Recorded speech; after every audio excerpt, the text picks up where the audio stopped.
안녕하세요, 여러분. 5단원 여러가지 화학반응 산과 염기 두 번째 시간인데요. 지난 시간에는 우리가 산과 염기의 공통적인 성질에 대해 같이 공부를 했고요. 오늘은요, 그러한 산과 염기가 왜 공통적인 성질을 나타내는지 그 이유에 대해서 같이 공부해 보겠습니다. 학습 목표로 확인해 볼게요. 오늘 학습 목표는요, 산이 공통적인 성질을 나타내는 까닭에 대해서 설명할 수 있어야 되고요. 산의 세기에 따라 강산과 약산으로 구분할 수 있는데 어떻게 구분할 수 있는지 알아보도록 하겠습니다. 산이 공통적인 성질을 나타내는 이유에 대해서 우리가 알아보기 위해 그림과 같은 간단한 실험을 해볼 수가 있는데요. 우선 산의 대표적인 염산이 있죠. 이 염산을 적신 실을 푸른색 리트머스 종이 위에 올려놓고 리트머스 종이 양쪽 끝에 마이너스 극과 플러스 극을 연결해 줍니다. 그리고 나서 시간이 지난 후에 관찰을 해보면요. 리트머스 종이의 붉은색이 점점 마이너스 극 쪽으로 이동한다는 것을 볼 수가 있는데요. 이것은 무엇을 의미할까요? 네, 바로 산성을 나타내는 이유가 바로 양이온 때문이다라는 거죠. 양이온은 플러스 전하를 띠는 이온이죠. 그렇기 때문에 전극을 흘려주면 마이너스 극 쪽으로 이동을 하게 되는데요. 바로 산성을 나타내는 것이 이 양이온 때문에 나타난다라고 알 수 있는 거죠. 그럼 이 양이온의 정체는 무엇일까요? 네, 바로 그 양이온의 정체는 수소이온입니다. 산은요, 물에 녹으면 수소이온을 내놓게 되는데요. 이렇게 수소이온에 의해서 산의 공통성이 나타나게 되는 겁니다. 그래서 이 수소이온이 산성을 나타내는 중요한 이유다라는 것을 알 수가 있겠죠. 모형으로 한번 다시 확인을 해보겠는데요. 보통 이제 염산은 염화수소라는 기체와 물이 섞여서 염산이 되는데요.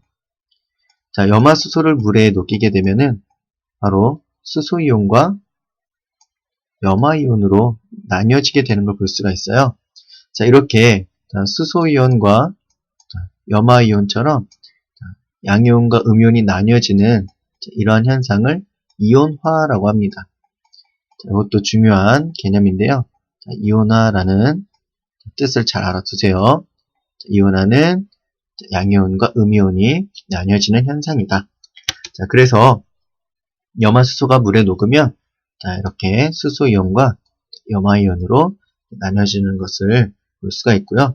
바로 여기 있는 이 수소이온이 산의 공통적인 성질을 나타내는 이온이다라는 것을 알 수가 있습니다.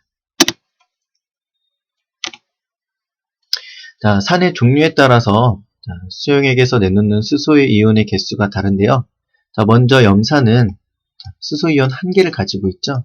그렇기 때문에 물에 녹았을 때 수소이온 1개를 내놓고요.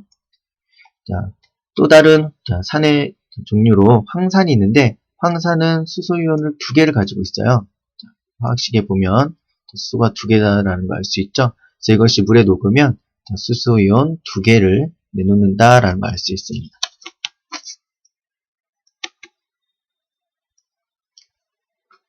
이번엔 산의 세기에 따라서 강산과 약산으로 나뉘어진다라는 것을 살펴보겠는데요.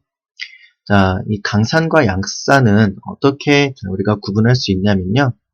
그림에 보면 염산이 있는데 염산의 경우에는 물에 녹았을 때 수소이온과 염화이온이 거의 대부분 나뉘어지는 것을 볼 수가 있습니다.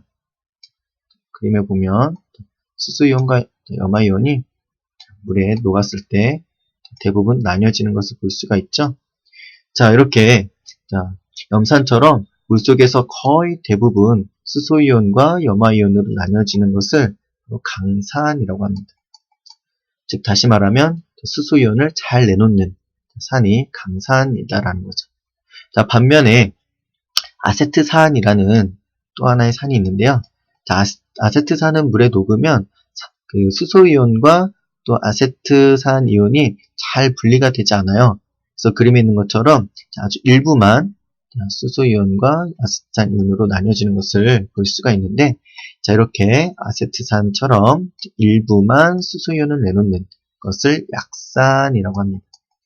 그래서 약산은 수소이온을 잘 내놓지 않는 산이다라고 이해하시면 되겠죠. 그래서 강산은 다시 정리를 해보면 수용액 상태에서, 즉 물에 녹은 상태에서 이온화가 잘 되어서 수소이온을 많이 내놓는 산을 강산이라고 하겠는데요. 자, 대표적인 예가 염산이 있겠습니다.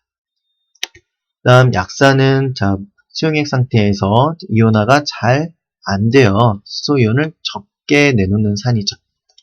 그래서 이런 약산의 예는 아세트산이 있겠습니다. 자, 이렇게 해서 오늘 배운 내용을 다시 정리를 해보겠는데요. 자, 오늘의 중요 포인트입니다.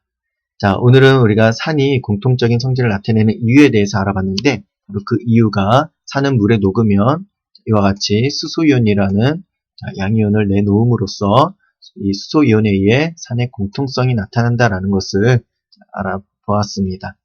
즉, 우리가 산을 다시 정의를 해본다면, 산은 물에 녹았을 때 무슨 이온을 내놓는다? 그렇죠. 수소이온을 내놓는 것이 바로 산이다. 이렇게 여러분들이 알고 있으면 되겠습니다. 자, 그리고 두 번째로요. 산의 세계에 따라 강산과 약산으로 나눠볼 수가 있었는데, 강산은 수용액 상태에서 이온화가 잘 돼서 수소이온을 많이 내놓는 산이었죠. 그래서 염산이 있었고요. 약산은 반면에 이온화가 잘 안 되어 수소이온을 적게 내놓는 산이었죠. 그래서 얘가 아세트산이 있었습니다. 자, 여러분들 오늘 공부한 내용 잘 이해하셨나요? 이제 다음 시간에는 염기가 공통적인 성질을 나타내는 까닭에 대해서 같이 공부를 해보도록 하겠습니다. 네, 오늘은 여기까지 하겠습니다. 수고하셨습니다.